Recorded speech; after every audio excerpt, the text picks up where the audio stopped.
He smiled as the handcuffs clicked shut. Not the smile of guilt or of regret, but something colder. Like a man who had just won a game no one else knew they were playing for years. He was the charming law student, the clean-cut volunteer, the man who carried groceries for elderly neighbors and flirted effortlessly with secretaries. He even worked at a suicide hotline. But behind that perfectly rehearsed smile was a predator, one who admitted to murdering over 30 women and may have taken dozens more to their deaths. He escaped custody not once, but twice. He defended himself in court. He proposed marriage during trial. His fan base grew larger the longer he stayed alive. So here's the question. How did America fall in love with its own monster? And when the end finally came, what were Ted Bundy's last words before the electric chair was flipped on?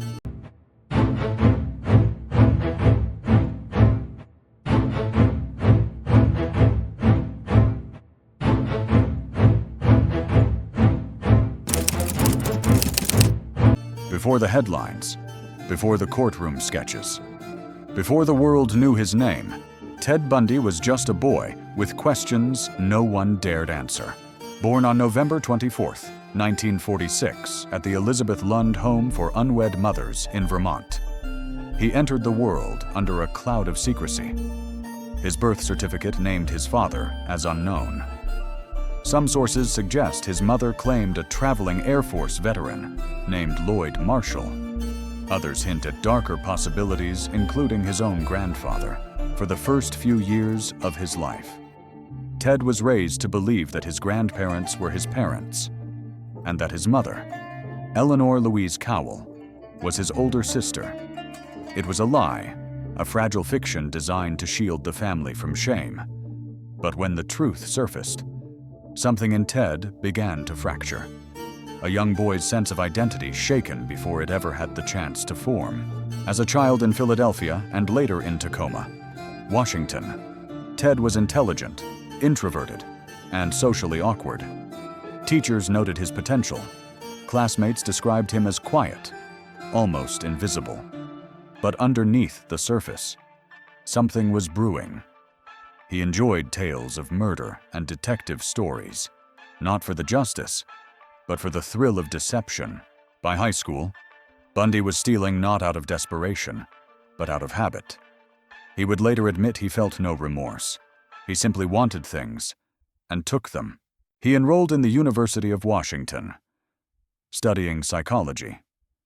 It was a strange choice for someone who would later manipulate minds with surgical precision. His professors admired his insight. Classmates called him charming, well-spoken, even magnetic. He volunteered at a suicide prevention hotline, saving lives by day while fantasizing about ending them by night. In 1969, he fell deeply in love with a woman from a wealthy California family. She was elegant, brunette, and ambitious everything he wanted to be. When she ended the relationship, Ted was devastated. But instead of moving on, he plotted revenge. Years later, he would lure women who looked just like her, only to silence them forever. He even rekindled the romance briefly, only to abandon her without warning, a cruel inversion of what she had once done to him. He didn't drink, didn't smoke, didn't curse. He kept himself clean, poised, presentable. Even when he started killing, it never showed. No one suspected a thing on the outside. He was climbing the political ladder, working for the Washington State Republican Party, even shaking hands with future governors. On the inside, he was unraveling methodically, invisibly. So, who was Ted Bundy? A promising young man derailed by rejection, a psychopath born of early lies and fractured family truths, or something more terrifying, a man who could look like anyone and become exactly what you needed him to be. Because that's what he did best. He disappeared not physically, but psychologically into the expectations of others. Until one day, the mask cracked. It started, like many things do, in silence. In 1974, Seattle was wet and gray, a city blanketed in pine trees. cloud cover, and the quiet rhythm of university life. The University of Washington campus buzzed with students chasing lectures and future dreams. Young women walked to class with books pressed against their chests, heads bowed beneath the drizzle. And then, they started vanishing. Linda Ann Healy was the first to disappear. A senior at UW, she was smart, warm, and responsible, the kind of person who left notes for her roommates before heading out. On the morning of February 1st, 1974, her room was quiet. Too quiet. Her alarm clock buzzed, unanswered. The bed was made, but wrong, like someone had made it quickly, to pretend she was still asleep. Her closet door was open. A blood stain, faint but undeniable, marked the pillow, and her bike, always parked near the door, was gone. There were no signs of forced entry, no broken windows, no screams, just absence. Detectives found a neatly folded stack of clothes on the chair. A long nightgown was missing. The bed covers were tucked in with unnatural precision, and on the corner of the mattress a small clump of brown hair. Pulled, not fallen. That same year, the region would witness a string of vanishings. Young women, always white, always slim, always with long dark hair parted down the middle. They disappeared from college campuses, libraries, parking lots, some in broad daylight. One woman was last seen carrying her books to her car. Another had just left a coffee shop near campus. The police had little to go on. No fingerprints, no direct witnesses, just a few strange reports. A man on crutches asking for help loading a sailboat. A tan Volkswagen Beetle seen near multiple locations. A name Ted casually dropped in conversation by women who'd escaped uncomfortable encounters. Still, no one saw it coming. After all, who suspects the man who helps old ladies across the street, who volunteers on a crisis hotline, who smiles like a politician?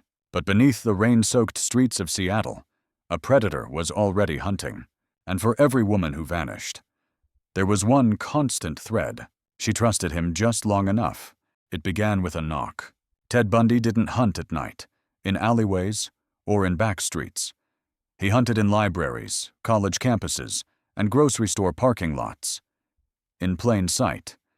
He wore a sling, or walked on crutches. He dropped books. He asked for help, and they helped him. Between February and July of 1974, 6 young women vanished from Washington state. Linda Ann Healy, Donna Gail Manson, Susan Elaine Rancourt, Roberta Parks, Brenda Ball, Jorgen Hawkins.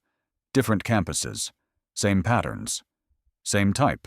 He would approach with disarming charm, sometimes pretending to be a law student, sometimes a graduate student. Often, he'd ask for help loading something into his car, a tan 1968 Volkswagen Beetle. When they leaned in to help, that was the moment. A crowbar, a wrench, a swift strike to the skull. He didn't kill them there. He took them somewhere remote, often into the woods outside of Seattle, or on Taylor Mountain. What happened in those forests remains largely unspoken, even by Bundy himself. He later admitted to revisiting the bodies, combing their hair, applying makeup, posing them. By the time law enforcement began to connect the dots, he had already crossed state lines. In August 1974, he relocated to Salt Lake City, Utah, to attend law school. The killings resumed almost immediately in Utah. Bundy abducted and murdered several more women, including Nancy Wilcox and Melissa Smith, the 17-year-old daughter of a local police chief. Her body was found nude, battered, and posed. He left no fingerprints. He didn't use guns. He used charm, deception, and the fact that no one suspected him. In November 1974, Bundy attempted to abduct a woman named Carol Duranch from a shopping mall. Posing as a police officer, he told her someone had tried to break into her car, then led her to his vehicle. But Carol sensed something. The badge looked fake. The air in the car felt wrong. She fought. She screamed. She jumped out while the car was moving. She survived. Her report gave police their first real lead and a description. Meanwhile, bodies were beginning to surface in shallow graves, skeletal remains, with skull fractures, missing hair, teeth marks. Forensic science was still primitive. But something deeply disturbing was clear. This man wasn't just killing. He was keeping pieces of them. In 1975, Bundy was pulled over by a patrolman in Utah. Inside his car, they found a ski mask, a crowbar, handcuffs, trash bags, an ice pick, and rope. He claimed they were for skiing. He was arrested for attempted kidnapping and sentenced to 1 to 15 years in prison. But this was only the beginning. In 1977, while awaiting trial in Colorado for murder, Bundy escaped by jumping from a second-story courthouse library window during a break in proceedings. He was recaptured 8 days later. Then, on New Year's Eve, he escaped again, this time through a hole he had sawed in the ceiling of his jail cell, climbing into a guard's apartment and walking out the front door by the time authorities noticed. He had a 6-day head start. He drove to Florida on January 15th, 1978. Just weeks after his escape, Ted Bundy entered the Chi Omega sorority house at Florida State University. It was 3 a.m. Within 15 minutes, he had bludgeoned and sexually assaulted 4 women. 2 of them, Margaret Bowman and Lisa Levy, were dead. Another survivor, Kathy Kleiner, recalled waking to a shadowy figure and a sudden, unbearable pain. That same night, he attacked another woman across campus. 2 weeks later, he abducted 12-year-old Kimberly Leach from her school in Lake City. Her body was found in a pig shed. Weeks later, in a horrifying state, she was his youngest and final confirmed victim. Bundy was arrested for the last time on February 15th, 1978, after a routine traffic stop in Pensacola, when the officer ran his plates. The car came up stolen. Bundy kicked and struggled, but this time, he didn't get away. His killing spree across 7 states, with over 30 confirmed victims, was finally over. But even now, no one knows the real number.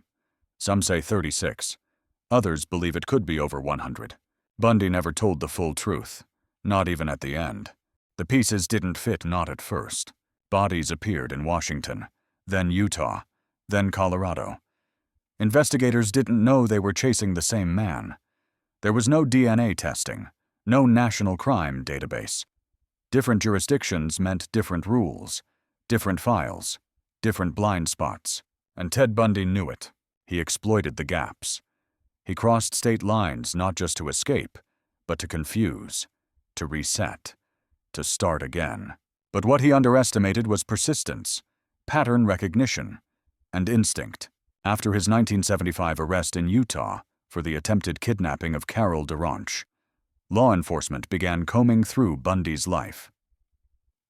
They searched his car, a battered tan Volkswagen Beetle.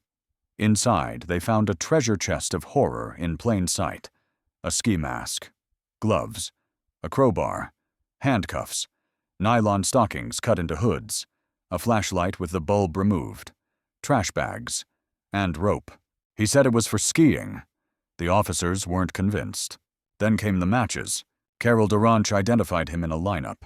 She had looked into his eyes, fought against him, survived. Now investigators were digging deeper. Phone calls were made between police departments in Washington, Oregon, and Colorado. A strange realization emerged every time Bundy moved. Young women vanished. The name Ted, the tan beetle, the fake cast-it-all reappeared like a grim calling card. But without physical evidence, without a body, the links were circumstantial.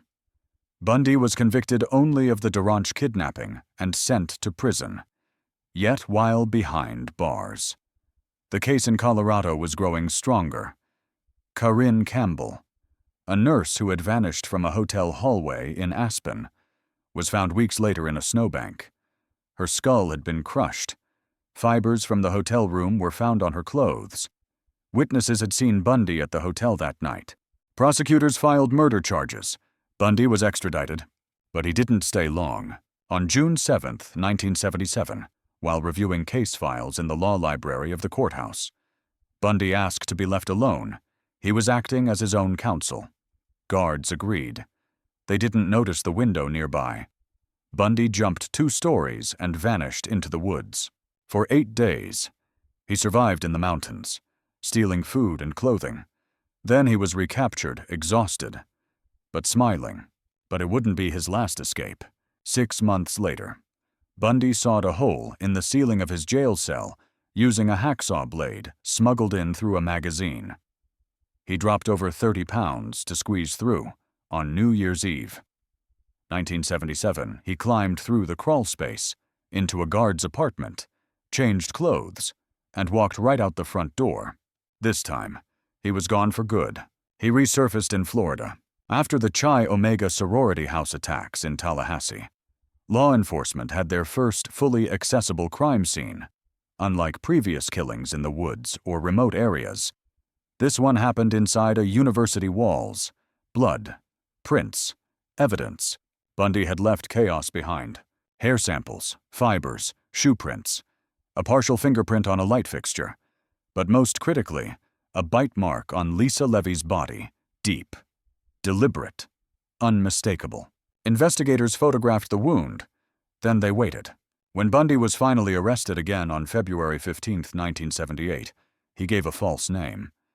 But fingerprints told the truth. The police knew exactly who they had. Bundy's dental impressions were taken by court order. He had an unusual bite, his upper and lower teeth misaligned, his front teeth chipped and uneven. Forensic odontologists, dental experts trained to analyze bite wounds, compared his teeth to the photo of the bite on Levy. It was a match, down to the angle, the spacing, the jagged edges.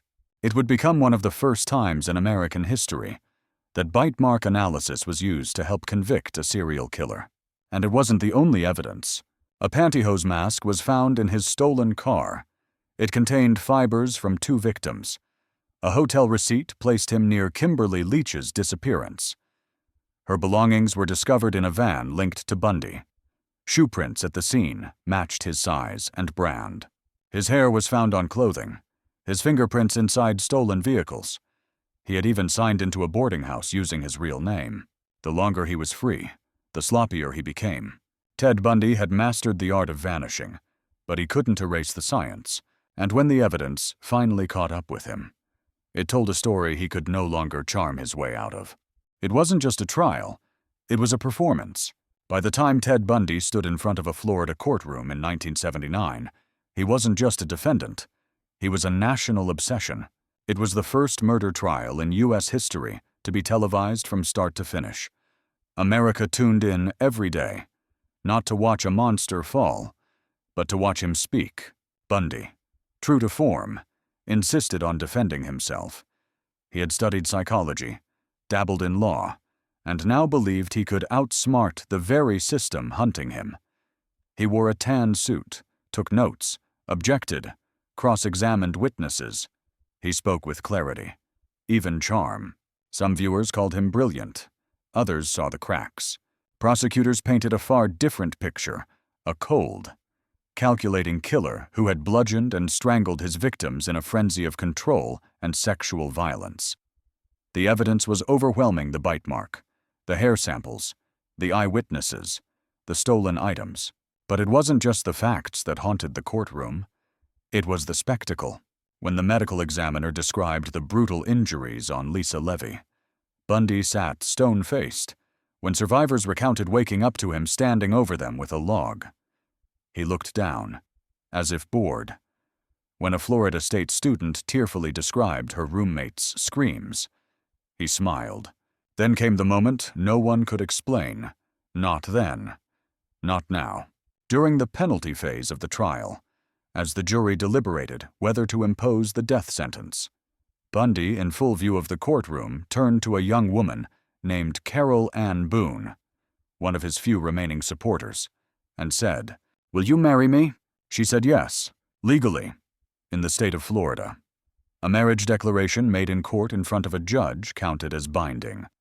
Just like that, in the middle of a capital murder trial, Ted Bundy was married. The jury wasn't swayed.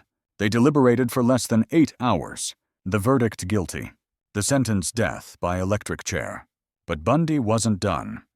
He launched appeal after appeal, filing motions, representing himself again and again. He claimed ineffective counsel. He questioned forensic validity. He accused the media of bias, the state of misconduct. In 1980, he was tried again, this time for the murder of 12-year-old Kimberly Leach. This trial was different, darker. Even the press turned against him. The jury wept during testimony. Her parents sat in silent devastation. He was found guilty, sentenced to death again.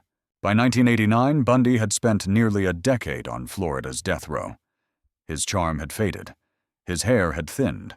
His face, once youthful and confident, was now gaunt and pale. Still, he fought execution with every legal tool he had left. He filed for stays. He submitted last-minute appeals. His attorneys begged for clemency, arguing that he could help law enforcement solve cold cases if only they let him live. But the clock kept ticking. For all his theatrics, all his cleverness, all his attempts to manipulate the stage, the final curtain was coming. And this time, no jury in America would look away. For years, he fought to stay alive. From his cell on Florida's death row at Rayford Prison, Ted Bundy filed motion after motion. He studied legal documents by dim light. He gave interviews to journalists, psychologists, even religious counselors. He tried to explain himself, but never fully. He never said how many. He never said why. By the winter of 1989, time had run out. His final execution date was set, January 24, 1989. As the day approached, the bravado faded. The confident law student, the self-appointed defense attorney, the man who once flirted with cameras now stared into the dark with hollow eyes. He lost weight. He stopped smiling. In the final 24 hours, he made only a few requests. His last meal was simple steak, eggs, toast with butter and jelly, hash browns, milk, and juice. But when the tray arrived, he didn't eat it. He met with a Methodist minister. He asked to speak with his mother. He didn't want to see his wife, Carol Ann Boone, who had moved away years earlier after finally accepting who he really was. He spent part of his final hours confessing, not to police, not in court, but in private conversations with investigators from multiple states, hoping, perhaps, that the last-minute cooperation would delay the inevitable. He gave vague details, enough to confirm what many suspected, that his kill count was far higher than 30. He spoke of decapitations, revisiting crime scenes, acts too dark to repeat. Detectives said he seemed lucid, but hollow, no longer trying to justify, just unraveling. That night, across the country, people gathered outside the prison gates. They chanted, cheered, held signs that read, "Burn, Bundy, burn." The crowd lit bonfires. Some wore T-shirts with electric chair slogans. For many, this wasn't just an execution, it was closure. A decade of horror was about to end. At 7 a.m., the guards came to his cell. Bundy reportedly offered no resistance. He was escorted to the execution chamber wearing a blue shirt and beige pants. His hair was thin, his skin pale, his hands trembling slightly. He looked at the witnesses behind the glass. He didn't scream. He didn't cry. He didn't beg. But his eyes, once sharp and calculating, were finally dull with fear. When asked for any last words, he spoke softly. "Jim and Fred, I'd like you to give my love to my family and friends."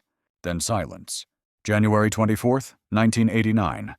Rayford Prison, Florida State Prison Execution Chamber. The room was small, sterile, gray walls, flickering fluorescent lights, a single wooden chair with thick leather straps, burn marks scorched into the armrests, the old Sparky. That was its nickname. At 7:06 a.m., Ted Bundy was led inside. He didn't speak. He didn't resist. But his breathing had changed, shallow, sharp, irregular. The man who had once mocked prosecutors, seduced followers, and toyed with reporters was now silent. Guards guided him to the chair. They strapped his arms, legs, chest. A metal skull cap was fastened to his head. lined with a wet sponge, a conductor for 2,000 volts of electricity. One final wire was clipped behind his right leg, behind a one-way glass window. 42 official witnesses watched, among them journalists, prison officials, law enforcement, a few family members of victims. Some came to mourn, others came for justice. One witness later described Bundy's eyes as hollow, like a man who knew he'd already disappeared. The warden gave the signal. At exactly 7:16 a.m., the switch was flipped. The first jolt hit with a sound like a thunderclap. His body stiffened, clenched. Smoke rose from the metal headpiece. The room smelled faintly of burning fabric, or skin. 1 minute, then 2, then silence. A doctor approached, checked for pulse, for breath. Ted Bundy is dead, but his shadow never really left. His crimes changed the way America talks about serial killers. His face filled newspapers, TV screens, textbooks. His name became shorthand for evil with a smile, a chilling reminder that monsters don't always look like monsters. He wasn't the first serial killer. He wasn't even the worst by numbers. But he was something else, a paradox. Educated, clean-cut, articulate, but also by his own admission a predator without empathy, a compulsive liar, a man who raped, mutilated, and murdered with detachment, and then went home to study law. His case revolutionized criminal profiling. His trial set precedents for televised courtrooms. His execution rekindled debates about capital punishment. Is it justice or vengeance? Some cheered when he died. Others warned we had given him exactly what he wanted, the spotlight. Right until the end. And still, so many questions remain unanswered. How many victims were there, really? Bundy admitted to 30 but hinted at more. Some believe the number could be over 100. Families still wait, still wonder, still grieve without closure. Could he have been stopped earlier? He was arrested twice, escaped twice. He slipped through jurisdictions, exploited legal loopholes, charmed police officers and judges. What failures human? Systemic allowed him to keep going. And the question we may never answer, was he born this way, or did we help make him? In the end, Ted Bundy's story isn't just about what he did. It's about what we saw or failed to see while he did it. Evil doesn't always announce itself. Sometimes it holds the door open, smiles, and asks for help.